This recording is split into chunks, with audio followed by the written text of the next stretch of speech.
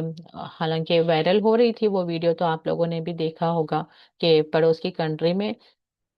صرف ایک خبر پر جو ہے بارش ہو رہی تھی، یعنی کہ اس کو دفن کرنے کے لے کر آئے تھے، تو صرف ایک خبر پر جو ہے بارش ہو رہی تھی۔ تو جب ام، آپس میں ایک دوسرے سے جب انکوائری ہوئی کہ ہاں ماشاءاللہ ہر مسلمان تو ویسے ہی ظاہری نماز پڑھتا ہے، یعنی کہ نماز پڑھنا، روزے رکھنا، زکوٰۃ دینا، یہ تو میکسیمم ویکینڈ سے کہ بہت سارے لوگ تو کرتے ہیں، بٹ بارش ہو رہی ہے تو مطلب اس میں کوئی اور کوالٹی رہی ہوگی۔ تو اس پر رشتہ داروں نے یہ کہا کہ یہ حرام اور حلال مال کا بہت زیادہ خیال رکھتے تھے، یعنی کہ پوری کوشش کرتے تھے کہ ان کی کمائی جو ہے صرف اور صرف حلال طریقے سے ہی ہو، کسی حرام مال کو جو یہ ہاتھ نہیں لگاتے تھے، بلکہ اپنے بیٹے اور داماد کو بھی اکثر جو ہے انکوائر کیا کرتے تھے کہ آپ کی کمائی میں صرف حلال ہی ہے یا کہیں کچھ آپ نے حرام ذریعہ تو نہیں اپنا لیا ہے۔ تو انہوں نے حلال کمائی کا جو ہے بہت زیادہ خیال رکھا تھا۔ تو لوگوں کو اللہ تعالیٰ نے یہ بھی معجزہ دکھایا کہ صرف ان کی خبر پر جو ہے بارش ہو رہی تھی، اور اس کے علاوہ جب ان کا ایک داماد وہ کیا کہتے ہیں اس کو جنازے کو لے کر چل رہا تھا، تو اس کے شولڈر میں بہت زیادہ ایکسٹریم پین ہو گیا تھا۔ اب کیوں ہوا تھا وہاں پر تو کچھ معلوم نہیں نا ہمیں، تو پین ہو گیا تھا تو وہ تھوڑا لوگوں سے ہٹ کر کھڑے ہو گئے تھے بتائے بغیر۔ پھر جب لوگ وہاں سے چلے گئے تو انہوں نے سوچا کہ چلو اب جا کر میں ان کے لیے دعا کر دیتا ہوں۔ تو صرف تو انہوں نے دیکھا کہ آسمان سے ایک نور جو ہے ڈائریکٹ اس قبر کے اندر انٹر ہوتے ہوئے انہوں نے دیکھا، یہ ان کے الفاظ تھے۔ بس ریسنٹلی ایک 8-15 دن کا ہی پہلے کا واقعہ ہے۔ تو اللہ تعالیٰ اس دور میں بھی اپنی شان، اپنی جو وعدے ہیں، اپنی جو رحمتیں ہیں اس کو دکھاتا ہے، تاکہ عام لوگ جو غفلت میں پڑے ہوئے ہیں، جو قیامت کو بھول کر زندگی گزار رہے ہیں، جو آخرت کے انجام سے بالکل بے پرواہ ہو کر زندگی کے معاملات کر رہے ہیں، ان کے لیے ایک ریمائنڈر کے طور پر جو ہے اللہ تعالیٰ اپنی نشانیوں کو آج بھی دکھاتا ہے۔ لیکن اور اسی لیے بھی کہتے ہیں نا کہ قبر کی زیارت کرنی چاہیے، تاکہ انسان کو پتا چلے کہ مجھے بھی بہت جلد اسی کو میرا منزل بننا ہے۔ تو قبر جو ہے اندھیرا گھر ہے، کیڑے مکوڑوں کا گھر ہے، اور دہشت کا گھر ہے، وہاں سے پہلی منزل انسان کی شروع ہوتی ہے۔ تو پھر تو آگے تو اور بھی بہت سارے مرحلے ہوتے ہیں، پل صراط ہے، سوال جواب ہے، اور کیا کہتے ہیں اسے، پیاس ہے۔ تو بہت ساری چیزیں جو ہے، حشر کا میدان ہے، اس وقت کی جو گرمی ہے، پھر پیاس ہے، بہت سارے معاملات ہوتے ہیں۔ تو ان سارے مرحلوں سے گزرنے کے لیے ہمارے پاس بہت زیادہ نیکیوں کی ہمیں ضرورت پڑے گی۔ تو ان معمولی معمولی چیزوں میں آپ جس اولاد کی خاطر آپ نے حرام کمائی، کیا پتا وہ اولاد آپ کے سامنے رخصت ہو جائے اس دنیا سے، تو کس کے لیے آپ نے کمائی؟ یا چلیں وہ دنیا میں ہے لیکن اسے کوئی خوشی نصیب نہیں ہو رہی ہے، کیونکہ آپ نے سارا کچھ جو ہے حرام کمائی سے ہی اس کی پرورش کی ہے۔ تو بالکل ان معاملات میں ہمیں نہیں پڑنا چاہیے۔ چلے ان کی تو دنیا بنانے کے لیے آپ نے حرام کمائی کما لی، ان کی تو دنیا بنے گی نہیں، لیکن آپ کی آخرت آپ نے برباد کر لی، اور آخرت کے دن آپ کھڑے ہو کر اپنے بیٹے سے کہیں گے کہ اے بیٹے، میں نے تمہاری دنیا بنانے کے لیے، تمہاری دنیا سنوارنے کے لیے میں نے یہ حرام کمائی تھی، تو وہ مڑ کر بھی آپ کو نہیں دیکھے گا۔ ابھی میں مشکل میں ہوں، مجھے ایک نیکی دے دو، وہ کہے گا کہ آپ کون ہیں؟ اگرچہ اس کے پاس نیکیاں ہیں بھی تو وہ کہے گا کہ آپ ہیں کون، مجھے نہیں پتا، میں آپ کو نہیں جانتا۔ تو آخرت کے دن کی انجام سے ہمیں ڈرنا چاہیے، اور اس دن کی تیاری ہمیں کرنا چاہیے۔ دنیا کے چھوٹے چھوٹے فائدوں کے لیے آخرت کے دن جو ہے بڑے بڑے نقصانات اٹھانے کے لیے انسان اگر اپنے آپ کو تیار کر رہا ہے تو اس سے بڑا بے وقوف کوئی نہیں، کیونکہ قرآن میں خود اللہ تعالیٰ فرماتے ہیں وَلَا يَتَذَكَّرُ إِلَّا أُولُو الْأَلْبَابِ، نہیں نصیحت حاصل کرتے مگر عقل والے۔ جو عقل والے ہیں وہ نصیحت حاصل کریں گے، جو بے وقوف ہیں پھر وہ کیا کریں گے؟ اس نصیحتوں کو بس ادھر سے سنا ادھر چھوڑ دیا، اپنے دل کو جو صحیح لگ رہا ہے بس وہی کر رہے ہیں۔ تو اللہ تعالیٰ ہم سب کی حفاظت فرمائے۔ جو علم اللہ تعالیٰ ہم تک پہنچا رہا ہے، اللہ تعالیٰ اس علم کو ہمیں اس علم پر ہمیں عمل کرنے کی توفیق بھی عطا فرمائے۔ اللہ تعالیٰ ہم سب کے دلوں میں اللہ تعالیٰ کا خوف، اللہ تعالیٰ کی خوشنودی حاصل کرنے کی جد و جہد کرنے کی ہمیں توفیق عطا فرمائے، آمین۔ نبی صلی اللہ علیہ وسلم نے فرمایا جس شخص نے تمہیں قابل اعتماد جان کر اپنی امانت تمہارے پاس رکھی ہے، اس کی امانت واپس کر دو، اور جو تم سے خیانت کرے تو تم اس کے ساتھ خیانت کا معاملہ نہ کرو، بلکہ اپنے حق کو وصول کرنے کے لیے دوسرے جائز طریقے اختیار کرو۔ تو یہاں پر کیا بات آئی؟ امانت کی بات آئی کہ جو امانت خصوصاً اسی انسان کے پاس رکھتے ہیں جن پر اعتماد ہوتا ہے۔ تو خدا را کبھی کسی کا اعتماد نہ توڑیں، کسی کا بھروسہ نہ توڑیں۔ کہا جاتا ہے نا زندگی میں پھر دوبارہ کوئی بھی چیز حاصل کر سکتے ہیں، لیکن بھروسہ دوبارہ نہیں کمایا جا سکتا۔ تو آپ پر جس کا بھی بھروسہ ہے، چاہے جس معاملے میں بھی ہو، کبھی کسی کا بھروسہ یہ ہو سکتا ہے کہ وہ جھوٹ نہیں بولیں گی، یا وہ بے ایمانی نہیں کر سکتی، وہ یا پھر یہ والا برا کام نہیں کر سکتی۔ ایک اعتماد ہوتا ہے لوگوں کو، تو وہ اعتماد کو نہ توڑیں۔ تو یہاں پر تو امانت کی بات ہو رہی، کسی نے بھی آپ کے پاس امانت رکھی ہے تو اس امانت کو ضرور جو ہے واپس لوٹا دیں۔ اور اگر پھر دوسرے شخص کے لیے یہاں پر نصیحت ہے، اگر اس نے کسی طرح سے آپ کی خیانت کی ہے، مثال کے طور پر آپ کے بھائی تھے یا آپ کے بہن ہی تھے، اب کچھ سال پہلے انہوں نے آم، آپ نے ان کے پاس 10,000 رکھوائے تھے یا کوئی زیور رکھوایا تھا امانت کے طور پر، مثال کے طور پر یوں سمجھے کہ 4 انگوٹیاں آپ نے دی تھی لیکن انہوں نے 3 ہی لوٹائی تھی، ابھی ایک انہوں نے خیانت کر دی تھی۔ آم، اور اگرچہ انہوں نے خیانت کر دی تھی، کبھی انسان بھول بھی جاتا ہے، کبھی واقعی میں گم ہو جاتی ہیں چیزیں، اب وہ کہہ بھی رہی ہوں گی کہ چاروں انگوٹی میں نے اسی لاکر میں رکھے تھے لیکن ایک مجھے نہیں مل رہی، واقعی میں کسی وجہ سے وہ کہیں گم ہو گئی ہوگی، تو وہ بھی ہو سکتا ہے۔ میں خیانت کی بات کریں، اگر سچ میں انہوں نے خیانت کی بھی ہوگی تو اب اس بار آپ کیا، انہوں نے کچھ سال ہو گئے، ابھی اس بات کو گزرے کچھ سال ہو گئے، ابھی انہوں نے آپ کے پاس کوئی امانت رکھی، تو ابھی آپ کے دماغ میں یہ نہیں چلنا چاہیے کہ ہاں انہوں نے میری ایک انگوٹھی نہیں دی تھی تو ابھی میں بھی ان کے امانت میں کچھ میں خیانت کر دوں گی، اس طرح سے میرا حساب برابر ہو جائے گا۔ تو یہاں پر اس کی اجازت نہیں دی جا رہی ہے۔ تو رسول اللہ صلی اللہ علیہ وسلم کیا کہہ رہے ہیں، کیا فرما رہے ہیں؟ اپنے حق کو وصول کرنے کے لیے کسی جائز طریقے کا ہے اختیار کرو، یا آپ کسی کو ایز اے انصاف کرنے کے لیے بٹھا سکتے ہیں کہ میں نے 4 دی تھی، انہوں نے مجھے 3 ہی لوٹائی ہیں، تو وہ جو انصاف کرنے والا ہے وہ کسی طرح سے کچھ انصاف کرے۔ یا پھر آپ یہ کہہ سکتی ہیں کہ 4 ہی میں نے دیے تھے، اچھا میری وہ اس انگوٹھی کا اتنا ویٹ بنتا ہے، اتنی قیمت ہوتی ہے، آپ دیکھو مجھے کم از کم ہاف اماؤنٹ تو دے دو، میں کچھ کر کے۔ کبھی ایسا ہوتا ہے نا کہ عورتوں کی چیزیں پر شوہر کی بھی حساب لیتے ہیں کہ وہ آپ کے پاس 4 انگوٹھیاں دی تھی کہاں چلی گئی، تو ابھی ایک بہن نے تو لوٹا ہی نہیں ہے، اب دوسری بہن کی تو جان پھنسی ہوئی ہے کہ شوہر نہ پوچھ لے، میں پھنس نہ جاؤں، کہیں کچھ اور معاملہ نہ ہو جائے۔ تو ایسے میں بھی آپ کہہ سکتے ہیں کہ مجھے ایک کام کرو، آپ سمجھیں کہ 10,000 کی انگوٹھی تھی، آپ مجھے کم از کم 5,000 دے دو، 5,000 میرے پاس ہے، میں ڈال کر دوسری انگوٹھی لے لوں، یعنی کہ آپ کی جائز چیز کو کسی جائز طریقے سے ہی حاصل کرنے کی کوشش کریں، یا پھر اللہ کی طرف رجوع کریں اور اس معاملے کو چھوڑ دیں، لیکن آپ ان کے حق میں جو ہے کسی طرح کی خیانت نہیں کر سکتے۔ نبی صلی اللہ علیہ وسلم نے فرمایا کہ اللہ تعالیٰ فرماتا ہے کہ جب تک کسی کاروبار کے 2 ساج یعنی کہ 2 پارٹنرز باہم خیانت نہ کریں، میں ان کے ساتھ رہتا ہوں۔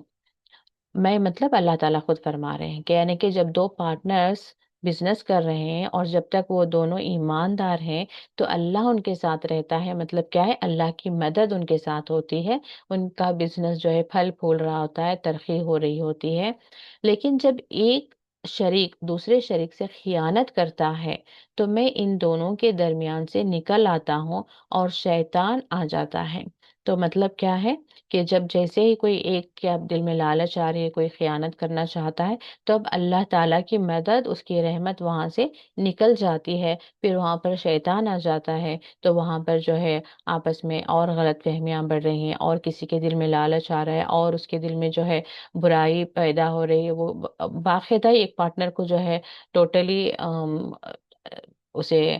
اس کا پورا مال جو ہے ہڑپ کر بھاگ جاتا ہے۔ ٹھیک ہے، بھاگ تو گیا لیکن وہ آخرت میں تو اسے رسوا ہونا ہی ہے۔ یا دونوں کے درمیان اتنے مس انڈرسٹینڈنگس ہوں گے تو ابھی تو کاروبار چلے گا نہیں، کوئی نہ کوئی جو ہے نقصان ہو کر وہ ختم ہو جائے گا۔ تو اس لیے جو ہے اس طرح کے معاملات میں بہت زیادہ ہمیں خیال رکھنا ہے کہ کس طرح سے یہاں پر معاملات ہم کر رہے ہیں، چھوٹی چھوٹی چیزوں کے لیے، چھوٹے چھوٹے فائدوں کے لیے کہیں ہم جو ہے اپنی آخرت تو برباد نہیں کر رہے ہیں۔ تو ان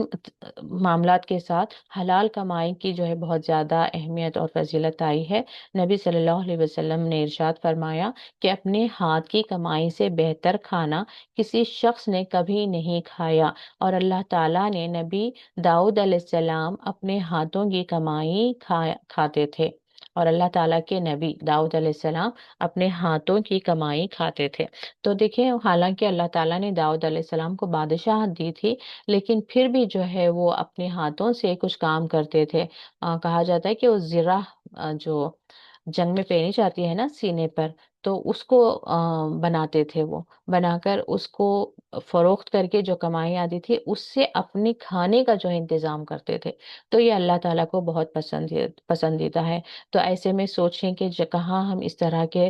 رسومات نکال کر بیٹھے ہیں کہ بس مفت میں ایک کھانا کھانے کے لیے مجھے بھی کھانا ہے، میرے خاندان والوں کو بھی کھانا ہے، بیٹیوں کو بھی کھانا ہے،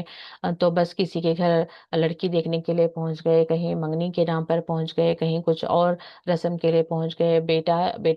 یعنی کہ بچے کی ولادت ہوئی ہے، آپ کا نسل ہے، آپ کے بیٹے کو کچھ کرنا چاہیے، بلکہ پھر اگین اسی لڑکی والوں کے گھر پہنچ گئے کہ آپ کو یہ والا کھانا کھلانا ہے، وہ والا کھانا کھلانا ہے، بس مفت میں ایک وقت کی دعوت کے لیے جو ہے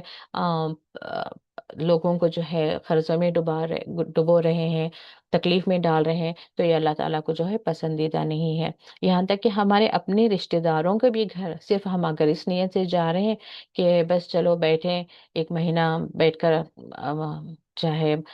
بیٹی ہی کیوں نہ، ماں کے ہی گھر کیوں نہ آ رہی ہو، اگر نیت میں یہ ہے کہ بس بیٹھ کر آرام سے کھائیں پیئیں موج مستی کر کے آئیں چلیں، ابھی وہاں پر بھائی کو کیا اس کے ایکسپنسز ہیں، وہاں پر سہولت ہے یا نہیں، بھابھی کو پریشانی ہو رہی، یہ سب لیسٹ بادر ہم جا کر بس مہمان بنتے ہیں۔ تو یہ والی نیتیں جو ہے نہیں ہونی چاہیے۔ وقت ختم ہو رہا ہے، میں یہیں پر ختم کرتی ہوں، لیکن انسان کو جو ہے بیٹھ کر تھوڑا گہرائی سے سوچنا چاہیے کہ ہم اسلام ہمیں کس طرف دعوت دیتا ہے اور ہم کیا معاملات کر رہے ہیں، اللہ تعالیٰ نے کون سا راستہ بتایا اور ہم کس راستے پر چل پڑے ہیں، اللہ تعالیٰ کی خوشنودی حاصل کرنے کے لیے ہمیں کیا کرنا چاہیے۔ تو اللہ تعالیٰ کی خوشنودی حاصل کرنے کے لیے ہم کوششیں کریں، اللہ تعالیٰ ہماری کوششوں کو قبول فرمائے، آمین۔ وآخر دعوانا ان الحمد للہ رب العالمین۔ السلام علیکم ورحمۃ اللہ وبرکاتہ۔